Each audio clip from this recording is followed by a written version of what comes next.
क्या फाइनली अब हार्दिक पांड्या मुंबई इंडियंस के कैप्टन नहीं रहे? क्या अब रोहित शर्मा ही मुंबई इंडियंस के असली कप्तान बन चुके हैं?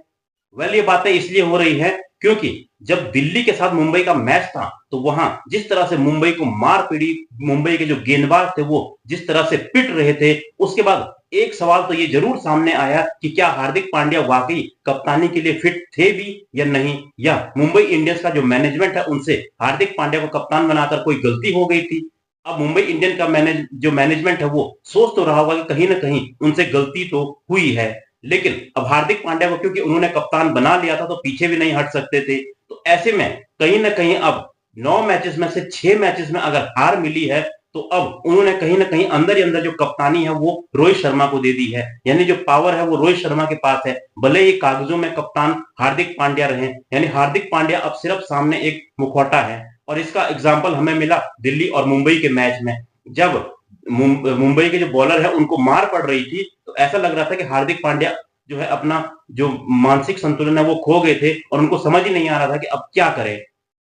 अब क्योंकि वो बिल्कुल बाउंड्री पर चले गए थे फील्डिंग करने, रोहित शर्मा बिल्कुल बीच मैदान में थे और साफ देखा जा रहा था कि जो रोहित शर्मा है वही फील्डिंग लगा रहे हैं, वही फील्डरों को इधर उधर यहाँ वहां भेज रहे हैं, जबकि हार्दिक पांड्या चुपचाप बाउंड्री पर खड़े थे। तो ऐसे में सबको अब ये क्लियर हो गया है कि कहीं ना कहीं अब असली कप्तान रोहित शर्मा ही है। लेकिन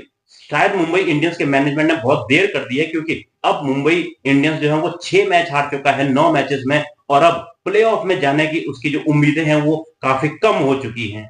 अब क्या अगले साल भी हार्दिक पांड्या मुंबई इंडियंस के साथ बने रहेंगे एज ए कैप्टन, या फिर रोहित शर्मा को एक बार फिर से कप्तान बनाया जा सकता है?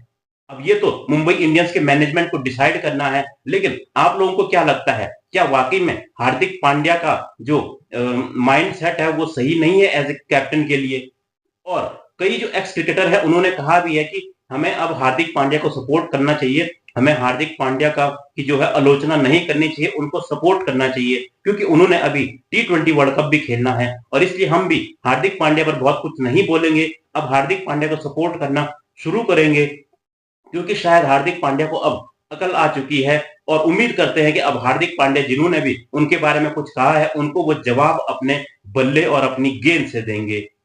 और T20 वर्ल्ड कप में हार्दिक पांड्या अगर शानदार परफॉर्मेंस करते हैं और टीम की जीत में, जैसे कई मैच होते हैं उनमें अगर वो जीत में अहम योगदान देते हैं, तो हो सकता है कि लोग इन बातों को भूल जाए। अब देखना पड़ेगा कि Hardik Pandya T20 world cup में क्या करते हैं, क्योंकि ये सब तो उन्हीं पर डिपेंड करता है कि वो लोगों का जवाब किस तरह देते हैं और क्या T20 वर्ल्ड कप खेलने के लिए वो रेडी भी हैं या नहीं, ये भी देखना होगा। तो फिलहाल आप भी अपनी राय दीजिए कि हार्दिक पांड्या को अब यहाँ से क्या करना चाहिए और हार्दिक पांड्या यहां से क्या कर सकते हैं। अपनी राय कमेंट बॉक्स में दीजिए। मिलता हूं मैं आपको एक और ऐसी ही वीडियो में।